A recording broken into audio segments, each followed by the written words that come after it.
Good morning from our world headquarters in New York. I'm Manus Cranny. And from our studios in London, I'm Danny Berger. Welcome to Bloomberg Brief. Let's set your agenda. Traders taking risk off the table ahead of a raft of policy decisions this week. Decisions due from the Fed, the BOE, and the BOJ. Global leaders gather right here in New York for the UN General Assembly as US-China tensions simmer and Russia's war in Ukraine rages on. We're also discussing all of that and more this hour with Nouriel Roubini, top economist who has a track record, quite literally, for predicting doom. Danny, let's see if we can shift the tone and maybe raise Nouriel's spirits. It's good to be reunited with you. I floated through Europe to help the economy, but it's good to see you. Back on form, back on the earlies.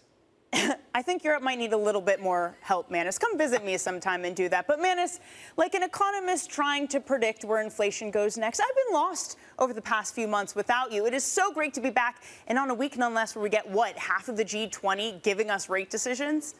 Correct. And I think we're going to know over a 36-hour period, really, 6 out of 10 of the biggest traded currencies in the world.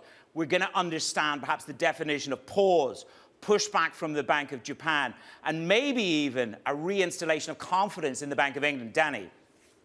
Yeah, looking forward to discussing all that and much more with Nouriel Roubini over the next hour, Manus. Okay, let's set the tone for where we are with risk right now. We've got major headlines on the oil market. This is what we've got for you. You have the Brent crude careering towards $95 a barrel. Now, the question here is the hedge funds. They're the longest that they've been in 15 months. Prince Abdulaziz bin Salman will speak today in Canada. How much more emphasis will he put on the tightness that the IEA and that the OPEC forecasters see themselves? Again, we're debating whether we've hit peak pessimism on China, and that drives that oil market. Euro-dollar was careering lower last week. 9 weeks of losses. We paused for thought, but of course, it was Christine Lagarde who lampooned the euro last week, and the market is now obsessed with one of Nouriel Roubini's mega threats, which is stagflation. Let's ask him how that plays out. Short end of the curve this week in the US as the Fed meets. Will the dots really matter? Will they redefine where we are at the short end of the curve? What will the dots tell us about next year's trajectory in terms of rates outlook for the US? And that, the global consequences of flow on the dollar and around the world, are absolutely material for the back quarter. Danny. And Manus, one of the consequences of higher for longer, the long pause, is perhaps tech can't perform the way it has been. We saw that on Friday. The NVIDIAs of the world, the Meta, all the big caps tech stocks took a bath. We are looking at a peak higher in S&P 500 futures, but we still haven't recovered the ground that we saw all that lost on Friday. European stocks, they're starting down 0.5%. I love this from Mike Wilson over at Morgan Stanley. He just got back from Europe and basically said that the negative attitude around stocks for 2024, it's not just a U.S. story. People in Europe are also negative. Good to know that we're also pessimistic on this side of the world too, Manus. This one's for you. I know even though you're in the U.S., you're never too far from a European banking story. SocGen falling 7.5%. A couple hours ago, they released a new strategic update. They've cut their revenue forecast. They've cut their profitability outlook, changed their dividend strategy. The market and KBW analysts say they are not too impressed. Manus, I, though, quickly want to go back to oil. You mentioned it. It's near $95 a barrel. We're starting to talk about $100 a barrel. But here's the thing. The oil boogeyman has lost its bite. We got a great chart for you showing that break-evens have barely moved up with the price of oil. And we had UMich survey last week on Friday. And that also showed us that the consumer, their expectations for inflation, Manus, are the lowest since 2021. Well, I'll see you and raise you in that in terms of expectations, Danny, because if you look at the fissures of confidence, yes, inflation expectations may be slightly behaving themselves, but if you look at FCON, it is tightening. And with that in mind, we've got the surveys out from New York which show that the ability, the confidence to access credit is at the lowest in 10 years. And that is the beginning of the long variable lag in many of its manifestations. And if confidence on access to credit cracks for the consumer, then you begin to understand why Macy's and all the other major retailers were warning on delinquencies a little bit earlier. Danny. Yeah, we just heard from Walmart last week saying that we're going to be living with higher rates for longer, that there's going to be more inflation sticking around for longer. Walmart is talking about that, Manus. Look, it's certainly a concerning thing. Okay, let's set the agenda. We've got a trifecta of central banks. Those decisions are coming this week. We've got the Fed on Wednesday, the Bank of England on Thursday, and the Bank of Japan on Friday. The Fed is expected to hold steady as it assesses the effects of its aggressive rate hike campaign. Here's what Bloomberg opinion columnist Mohamed El-Erian had to say about the Fed's balancing act. They'll pause. I don't think at this point they can hike, but they'll keep wide open the possibility of another hike, and they're going to push back against this notion that they'll be cutting anytime soon. The message will be, we're going a little bit higher, and we're going to stay there for longer. Let's see what this man makes of it for the next hour. It is Nouriel Roubini, our guest host for the next 15 minutes, CEO of Roubini Macro Associates. Nouriel, good to see you. I know we had to tempt you in to get you up at 5 a.m. this morning. Pleasure being with you. Great to have you with us on the first show. So we've got this Fed meeting. All of a sudden, we now are trying to comprehend what higher for longer really means. Will that be manifested in the form of dots, or what does it mean for you as you look forward? Well, of course, this week they're not going to hike rates, but whether this is going to be a skip or a pause is to be seen. Skip will be a case in which they don't hike, but then leave it open to hiking maybe in November or later. A pause will be a signal that, no, they're done. I don't think they can say they are done because the economy is still growing above potential. Headline inflation is going higher now that oil prices are going higher, and therefore potentially they have to leave the option open that there'll be another hike. What is the most misconceived idea? A lot of people have lived through 5% rates before. You have, I have. I've lived through 15% rates, so have you. Is the greatest disconnect in markets that we are pricing 100 basis points of cuts next year, when the reality is inflation is malingering, core CPI is still tight and hot? What's the greatest misconception about inflation? You're absolutely right. I think that the markets are still thinking the inflation is going to drop towards 2%, and therefore the Fed is going to cut rate and cut them aggressively. The Fed is pushing back against that view. They're saying we're going to be essentially higher for longer, not just the Fed, but other central banks. There are structural forces that imply that inflation may be higher, from deglobalization to aging to geopolitics to other negative supply shocks. And therefore, I think markets are still a little bit too optimistic that the Fed is going to aggressively cut rates starting early next year. That's not going to be the case. At the earliest, the Fed is going to start cutting rates maybe towards the middle of the year. Yes? Danny here in London. Great to speak with you, Nouriel. On that point, look, it's a world saddled with $300 trillion worth of debt. If the Fed isn't going to cut as soon as expected, what happens when we hit that maturity wall come next year? Well, you're absolutely right. I mean, we live in a world in which there is too much private and public debt. In addition to the official public debt, there is also implicit liability coming from unfunded Social Security and healthcare liability coming with aging. And I think that one of the threats, of course, is not just the trade-off that central banks are facing between growth and inflation, but it's actually a trilemma. They have to worry about financial stability. And the more you raise interest rates, and the more they go higher on the short end and the long end of the yield curve, the more there are risks of financial instability. You saw it in what happened in the United Kingdom about a year ago. You saw what happened in the spring of this year with the stresses in the financial system. I don't think we are out of the woods. As rates have to stay higher for longer, the possibility of some degree of financial instability is still with us. Well, I was going to say, to start the year, there'd been a lot of fear-mongering that QT would perhaps cause that financial instability, but it's gone off with minimal issues, Nouriel. Can the Fed continue on its progress of QT, or will something make them stop? Well, for the time being, of course, QT has not had a huge impact. Even if long rates have gone higher, they've gone higher in part because growth has been stronger than expected, but that could be also implicitly the effect of having a quantitative tightening occurring, the fact that other central banks like the BOE will have to phase out their easy monetary policy can put higher pressure on long-term interest rates as well. If inflation stays higher for longer, that's going to also put upward pressure on short and long end of the yield curve. And the higher long rates are, the more the potential for some degree of financial stresses in the system.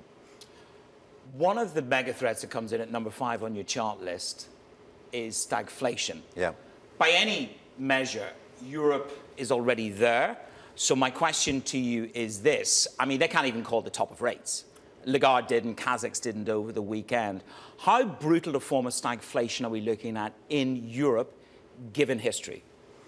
Well, you're absolutely right. I mean, in the US right now, growth is still positive and above potential. In the Eurozone has been either negative or close to zero for the last 3 quarters. And the latest signals coming from Germany and the rest of the Eurozone suggest that the economy is going to be stagnating.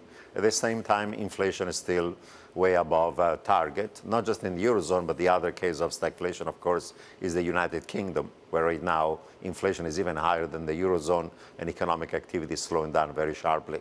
So what Europe is facing a situation in which on one side economic activity is contracting, on the other side is inflation is too high. That's what the stagflationary scenario it is. And that's a dilemma for both the ECB and the Bank of England.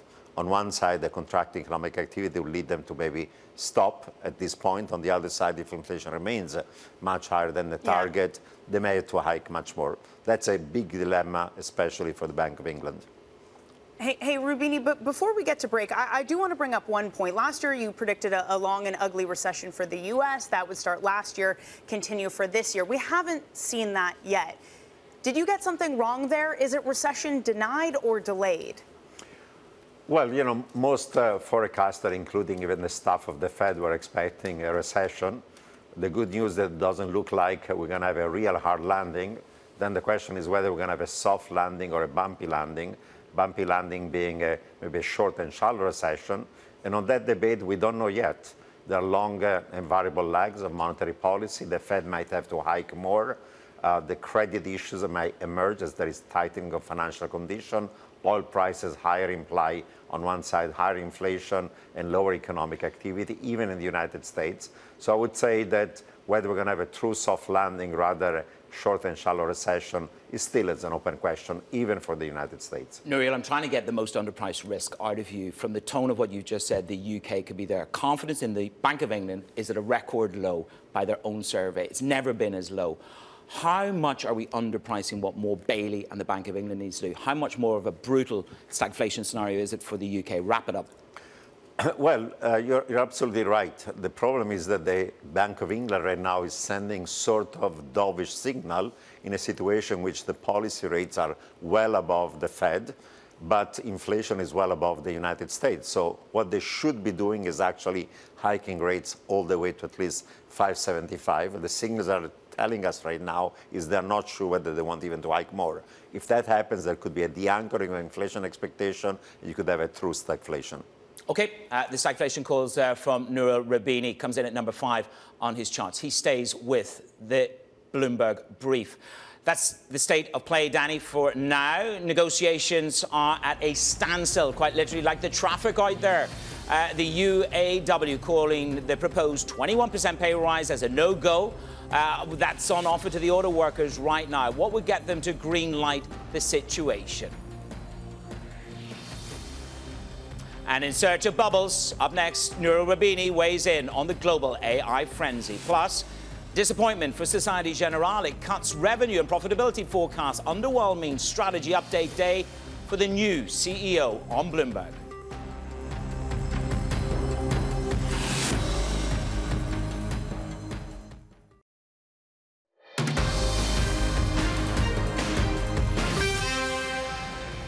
We're prepared to do whatever we have to do. So the membership is ready. The membership is fed up. We're fed up with falling behind. It's been decades of falling behind, and especially this past decade, in the most wealthiest times in the history of these companies. There is no excuse. These companies have made $250 billion in the last 10 years, $21 billion in the last 6 months alone.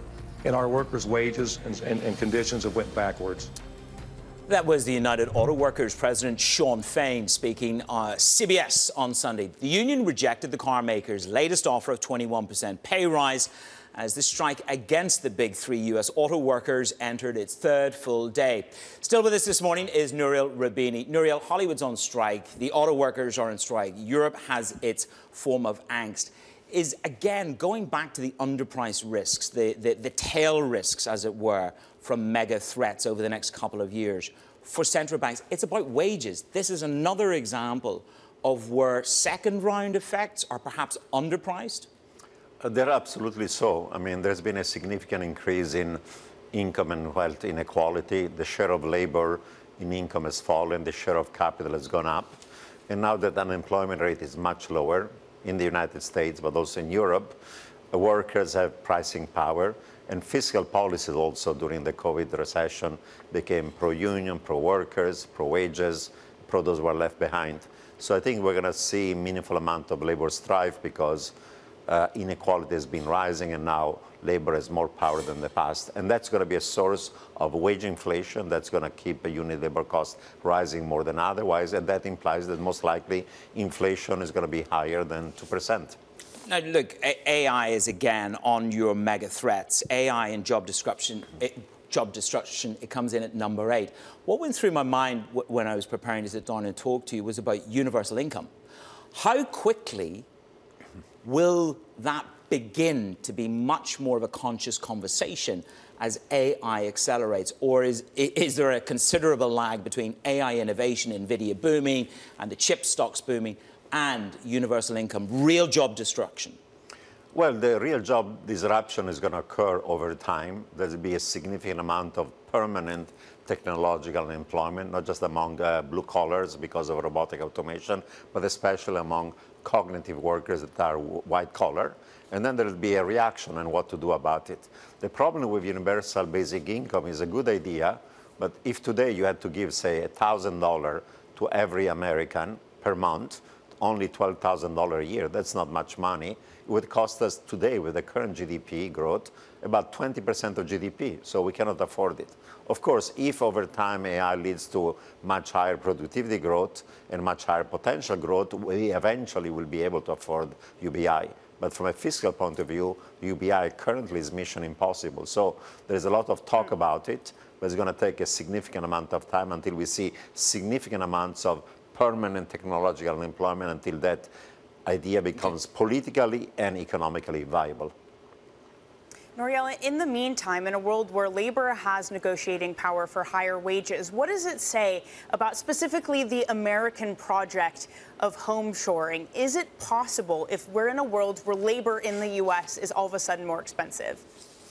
Yeah, you're absolutely right. You know, even if there was, unquote, reshoring or home shoring, the new factories are going to be capital intensive, skill bias, and labor savings. So we're going to have factories with lots of robots and machines, but not that many workers. I think that the benefits are going to go more to some of the emerging markets where the friendshoring is going to occur. Some of their friends are allies in Asia, Mexico, and other parts of the world, because in those countries the cost of labor is lower, and therefore any type of reshoring or friendshoring is going to be labor intensive as opposed to being capital intensive. But the impact, of course, of reshoring on the U.S. Job market is going to be only very modest.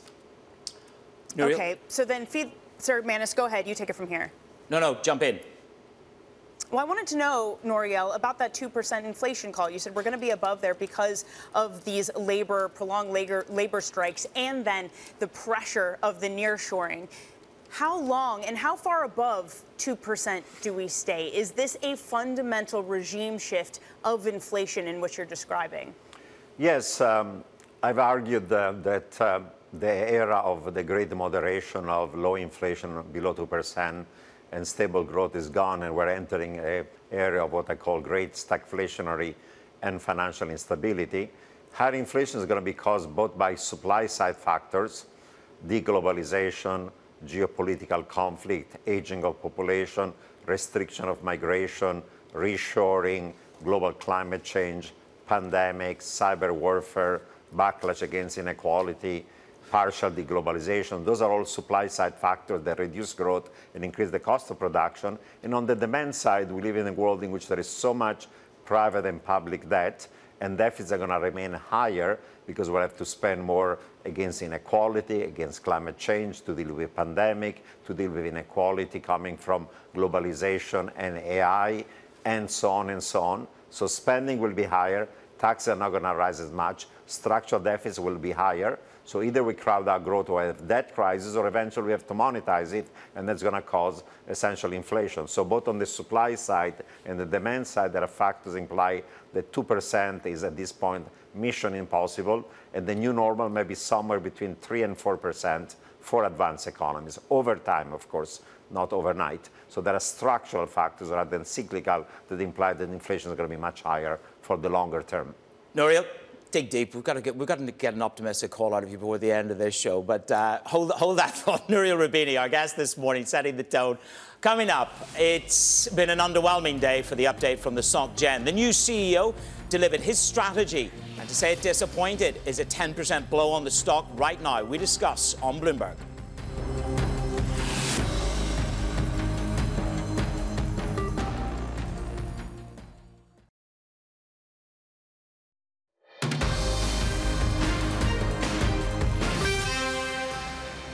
Welcome back to Bloomberg Brief. I'm Menace Crenny in New York.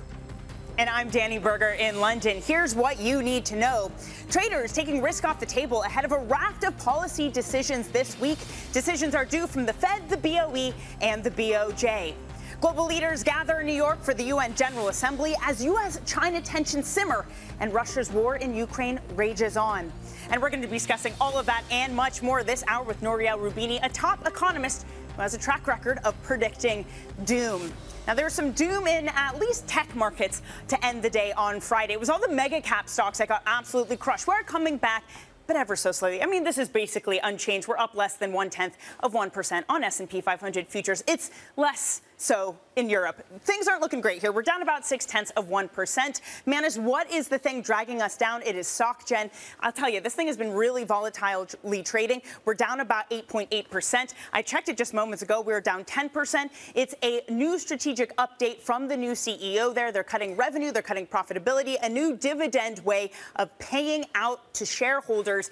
That's concerning for some, too. BI says that Soc Gen right now trading at crisis-like levels, Manis. Yeah, and that was probably one of the best interviews we ever did with when he was the head of the investment bank, which was, you know, bonuses for all my friends. They're going to be mega. Yeah. Now he's actually got to manage the business. In terms of cross-asset, taking from that sort of little wobble in the equity market, you saw tech draw down on Friday. But for us, as far as cross-assets are concerned, I'm really focused on the oil market. We're kissing 95. And I like what Halima Croft had to say, which was the strength, the musculature of this rise was something we could barely imagine. Prince Abdulaziz bin Salman, the head of the Saudi oil delegation, will talk today in Canada. What will he say that will drive the view of deficits higher? The hedges are long as you can be for 15 months. We're at a 15-month high in terms of the hedge fund exposure to the oil market. So kissing that $100 is not hard to do. Now, when it comes to euro dollar, we're down for 9 weeks in a row. Stagflation. We've just had 30 minutes with Nouriel Roubini. Again, redefining what stagflation is in Europe. But the euro is down. By the way, they're loading up the longs on the dollar. Is that because of a potential shutdown? Is that because of stagflation and the lack of growth in Europe? Which then takes you squarely to the short end of the curve here in the States as we go into Fed on Wednesday. Now, this is where we need to really begin to understand what is higher for longer. What is the view from the dots? Will there be another hike in the dots this Wednesday? And will it show a number of cuts, 3-4 cuts next year? Because that is important. The differential between 3 and 4 is pretty immense in the market steepening, the bull steepening that's been going on. Short rates above 5% for the moment, Danny. But there we go. It is about stagflation. Who is wearing the worst shirt of all in terms of growth and inflation? And that's a big call, and that's the 2024 narrative. Yeah, and look, we've been spending the past hour with Nouriel Roubini. If you've missed it, first of all, shame on you. But second of all, our great Bloomberg News team has already written up Nouriel Roubini's thoughts that he just shared with Manis and me about stagflation, about what you're talking about, Manis. What stuck out to me was Nouriel saying that the BOE should hike to 5 3/4%. Just get it done with, and with the dovish language. But that's needed in order to avoid stagflation. But that's not really what we're hearing from Andrew Bailey. We're hearing a BOE governor who has been talking about getting to the top of the mountain and what that mountain might look like. Absolutely, and I think when it comes to the stagflation narrative, the other thing that we took away from Nouriel was about the UK. Maybe they don't have the wherewithal to get to the 5.75%. I encourage everybody, go back and look at Sky TV yesterday in the United Kingdom. They played out a piece from the former Bank of England Governor, Mark Carney. Surreal what he said, which was Liz Truss and her cohorts tried to deliver Singapore on Thames. What they delivered was Argentina on Thames. And that is a rebuke from a former central banker. Sterling under pressure, cable 123.95. When I left the Middle East last week, I was thinking about switching money. We're trading up at around 125. The pressure on sterling is tough at the moment. Danny. Manus, you live in America. You're not allowed to be plugging God Sky bless News America. anymore. I have arrived. I have arrived. The promised land. His viewing taste might not have changed yet. I'm sure those will catch up. We'll get you watching the Kardashians in no time, Manus. All right, let's shift gears and talk about Wall Street. Strategists there have been largely wrong about this year's stock rally, but they're starting to face their mistakes. Strategists at SocGen, Piper Sandler, BNP Paribas, they're all raising their 2023 calls. Some, of course, are still bearish, Morgan Stanley's Mike Wilson being among them. Let's get back to our conversation with Nouriel Roubini, CEO of Roubini Macro Associates, who, of course, is the author of MegaThreats, 10 Dangerous Trends That Imperil Our Future and How to Survive Them. All right, Nouriel, last time you were on Bloomberg TV, you talked about a 10% decline in equities. We're going to switch up the pace. Fast answer, rapid fire here. I want to get to that call. Tell me where you land on stocks at this moment. Would you want to be shorting or going long American stocks? For the rest of the year, I will be shorting U.S. stocks. All right, and is that a 10% decline? Is that still about where you think we could land? It's highly possible, given what's happening in the U.S. and the global economy, and rising oil prices and inflation being still sticky, and the Fed and other central banks not being done yet. All right, is that a call just for American stocks, Nouriel, or globally, are you looking dour on equities? Well, in the rest of the world, it's even worse than the United States. In the U.S., you might have a bumpy landing, but in the Eurozone and UK, we're talking about inflation and recession, stagflation. China is slowing down sharply. So the rest of the world is even worse than the United States, I would say, in relative terms. I'm going to get a bullish call out of you. When do we hit $100 in oil? Will we? I don't know if that's bullish. Might be bullish for the oil market. It's not bullish for inflation. It's not bullish for growth. It'll be pretty bad. It's another stagflationary shock. You know, when oil prices go higher because there is stronger demand, that's consistent with economic activity being stronger.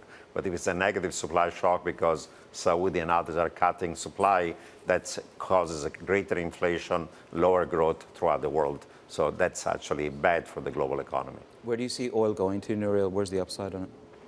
Well, it depends. You know, it depends on what happens on the supply side. If the OPEC Plus keeps on restricting supply, oil prices can go higher. But I would say that if global demand is going to soften because you have Europe in a recession, China slowing down, even the U.S. are going to slow down, eventually probably there'll be some correction to these oil prices on the demand side. Nouriel, I'm going to try again for a bullish call. I know Manus was trying to do it. It's our first show. We got to be positive about something, Nouriel. Yeah. Take me to the FX world. What currency pair would you want to be long right now? Well, for the time being, I would say the dollar, because in relative growth terms, the U.S. is going to do better than Europe and rest of the world. But I would say that because of that growth differential and because inflation might be falling in the U.S., probably the Fed might be the first central bank to eventually fully pause and then start cutting rates. And that's going to imply that, say, by next year, the dollar might weaken because of the relative interest rate differential expectation between United States, Europe, and what's going to happen in Japan, where they have to phase out the YCC and normalize policy rates. So in the short run is a bullish dollar call, but over the medium term, actually, there are factors that are going to lead to a weakening of the U.S. dollar. And then in that longer term, too, then, is it a long yen call? What do you need to see also from the BOJ to get to that place? Well, I would say that by the end of the year, they might fully phase out the yield curve control. They are already talking also about phasing out the negative interest rate policies. It's the only advanced economies right now is still negative policy rates. And as gradually short rates go higher, long rates go higher, that should be strengthening the yen that has been quite weak, of course, because of the differential in monetary policy between the BOJ and the rest of the advanced economies. Let's just pivot briefly to the Chinese market. Some people are saying we've hit peak pessimism on China from an economic point of view. That's got a consequence for the yuan. Your call on China and yuan. Well, the problems of China are not cyclical. They're more structural. Potential growth used to be 10% and down to 5%. Today probably is no better than between 3 to 4% because you have massive aging of population. You have huge amounts of private and public debt. You have an overhang of real estate. You have a state capitalism galore under Xi Jinping. The sentiment of the private sector, households, and the private corporate sector is really foul because of the policies of China. You have geopolitics going to restrict both inflows of FDI and exports by China. And they're doing everything wrong in terms of policy. So I would say they'll be lucky if they have 4% growth over the medium term. 3% is more likely. Therefore, the issue of China is not just cyclically that the economy is weak, but structurally is weak. We're going to spend tomorrow on private equity and credit and debt. So let's get your call in terms of, do you want to be longer of bonds and duration relative to debt and credit, let's say? Well, I would say that high yield spreads are too low. In a world in which there's going to be a slowdown of growth, a bumpy landing, stagflation, eventually credit risk is going to rise given amounts of private and public debt. So spreads are so low that they can widen from current levels. And on bonds, I would say right now people expect central banks to cut rate aggressively. I don't think that's going to happen. Inflation may surprise on this upside, both in the short term and long term. And there are structural reasons why the risk premia for bonds should be higher, high levels of private and public debt. So I think markets are, again, too optimistic on credit and also on bond markets. All right, Nouriel, you're going to stick around with us. Much more to discuss. Nouriel Roubini there. Now, coming up, with global issues piling up, the UN is struggling to keep pace. Will it be able to redeem itself as world leaders gather this week for the General Assembly? This is Bloomberg.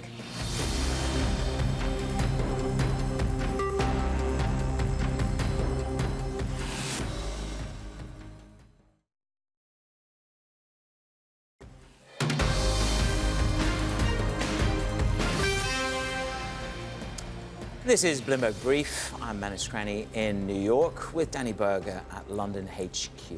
Well, the leaders from around the world are descending right here on Midtown in Manhattan for the UN General Assembly meetings. Bloomberg's Jen Zabazajah is right here in town. Jennifer, good to see you this morning.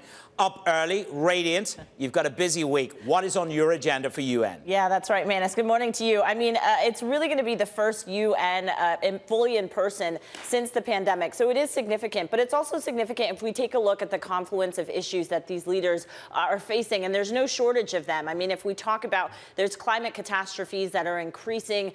There's also the effects of the war in Ukraine. There's also the leftover spill from the pandemic. And not to mention a number of geopolitical tensions, including a number of coups in the part of the world that I cover. So the leaders have a number of issues to tackle.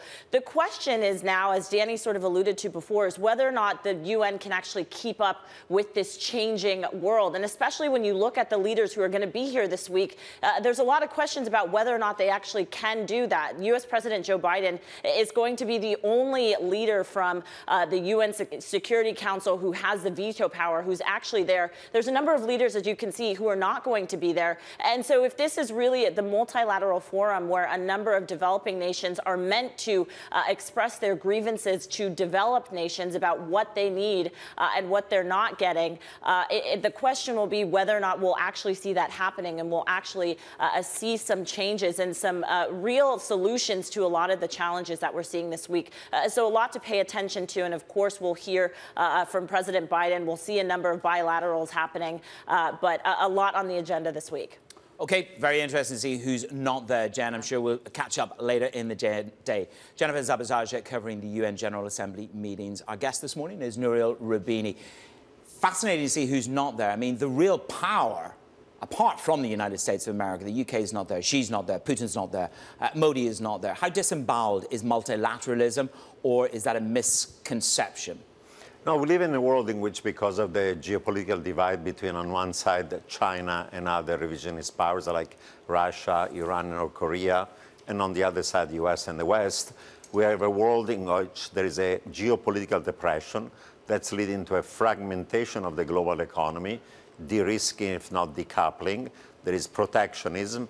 There are going to be restrictions to trade in goods, in services, in the movement of capital, labor, data, information, technology. And that's going to be also stagflationary. We're going to have just in case rather than just in time, global supply chains, emphasis on security rather than economic efficiency, reshoring and friendshoring rather than offshoring. All these things tend to reduce potential growth, increase the cost of production, and there are stagflationary forces. We're going to have balkanization of global supply chains. So it's a very different world where geopolitics has economic and financial consequences. We already have war waged by Russia on Ukraine.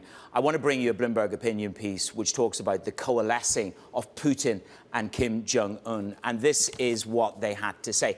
This is about North Korea is a dangerous thing. The idea of a nuclear conflict between the countries that are united against the US and its allies isn't some distant possibility. It's a more real and plausible scenario seen in decades. Of course, we've just seen Kim Jong-un and Putin meet over the past couple of days. I'm not asking you to call nuclear war.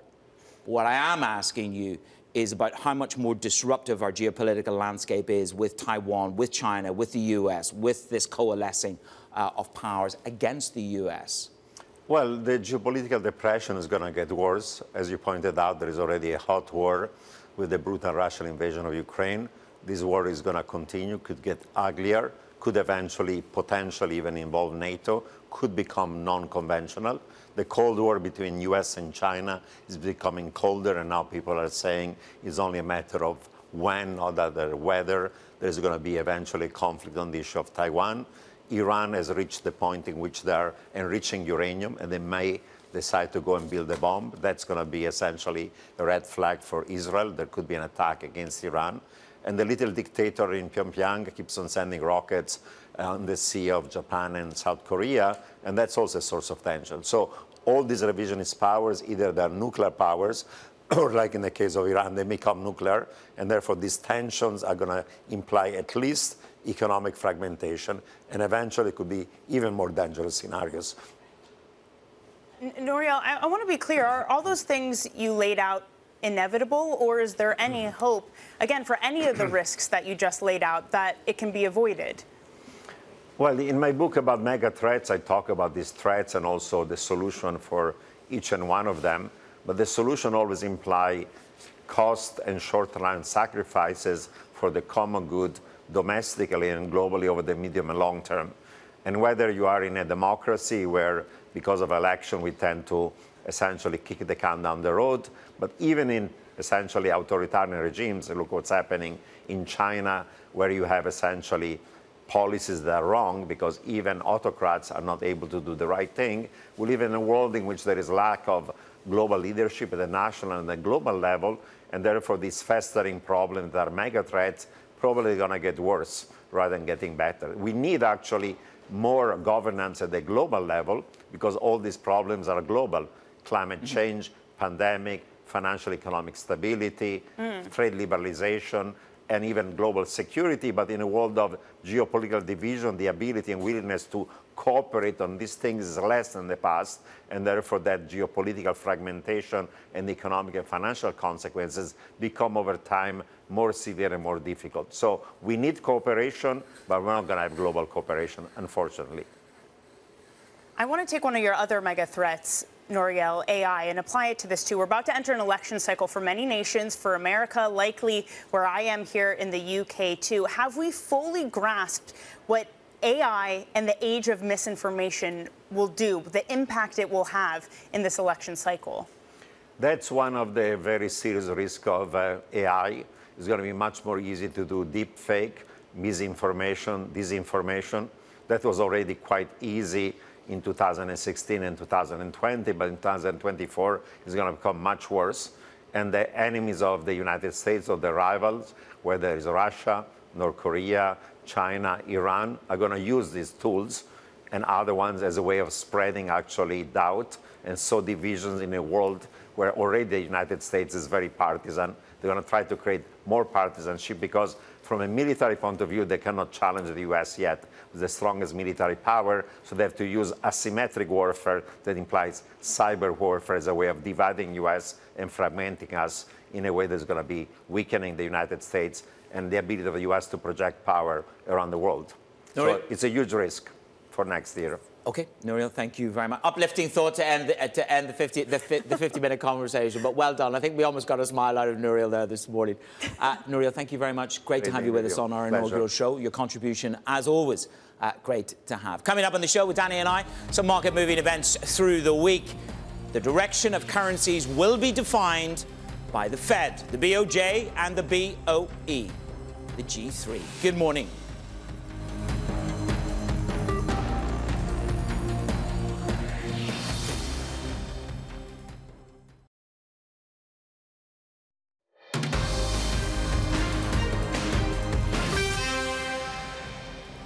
This is Bloomberg Brief. I'm Danny Berger in London. Manus Cranny is in New York. Now let's get a quick look at what's ahead for you this week.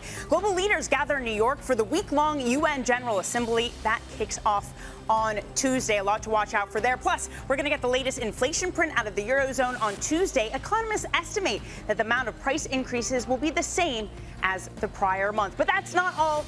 It is a central bank bonanza. We're going to get rate decisions from the Fed on Wednesday, the BOE on Thursday, and then the BOJ on Friday. Manus, how is that for a launch week? Is that enough to keep us going? I think so. Well, I mean, you know deep down that I've just got radial envy. I mean, there you are, your technology and this slow continental drift behind you. You know, well done. Now I know where the budget for this show went to. It went to London. Hey? I can't take the credit for it. It's our amazing director, but sorry, Manus. I mean, again, come visit me. You can use them. I got to say, big shout out to everybody. Well done, everybody. Huge team effort to put this together on the road, day one, and nobody fell over. But I tell you what did happen. How to lose friends and alienate people. That is what the SocGen new CEO, who we both know very, very well, Roubini Macro, this is what he did. Underwhelmed the market in terms of profit guidance, cost cuts, and they tanked the stock, Danny, down $2 billion in market cap. He's cutting the revenue target to flat to 2%. It's going to cost a transformation cost of €1 billion. So, Danny, this is the Toby Young narrative of equities, which is how to lose friends and alienate an entire market. Yeah, Manus, I was just looking up when we last spoke to Roubini Macro. Again, then he was head of the investment bank. Now he's the CEO. It was February of 2022, and he was telling us that massive bonuses were on the way. Wow, what a different world we live in, again, from just over a little bit more than a year ago. Well, how the world changes. They didn't let him back on the telly again when he went, big bonuses for all my friends. Where do you want to be in a stagflationary environment? Where do you want to be if the government shuts down here in the United States? Where do you want to be? Well, we know where the hedge funds want to be. They want to be long the dollar. They've pivoted. They've just tilted on the dollar. The first time we've seen a big bullish call since March of this year. Is that dollar strength or is that a drop in the euro longs, Danny? Yeah, but the thing that could set the cat amongst the dollar bull pigeons is the BOJ on Friday. Do they abandon negative rates? Will we see a huge surge into the dollar, into the yen, out of the dollar, Manus? There you go, dollar yen. Look, it's going to be a monster week for rates, a monster week for FX. Good morning from New York.